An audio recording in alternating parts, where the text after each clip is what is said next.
Kabid Humas Polda Sumsel Kombes Supriyadi menerangkan, pihaknya sedang melanjutkan laporan Siti Mirza Nuraini, teman Herianti anak mendiang Akiditio dengan dugaan penipuan.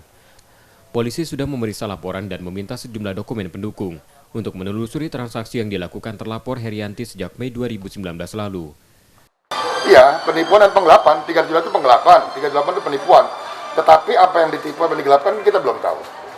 Karena hanya dia menyampaikan bahwa dia merasa digelapkan, dia merasa ditipu. Tetapi bagaimana penipuannya, bagaimana penggelapannya kan itu harus digali. Apakah yang dilaporkan ini ada unsur pidananya ataukah tidak ada unsur pidana? Ya, kalau misalnya dia melaporkan, Pak saya ditipu, tetapi begitu hasil pemeriksaan ternyata bukan penipuan, hanya miskomunikasi misalnya, atau wan prestasi ingkar janji, kan nggak bisa juga kita proses. Sebelum membuat laporan melalui kuasa hukumnya, pelapor juga berkonsultasi dengan polisi untuk unsur pidananya.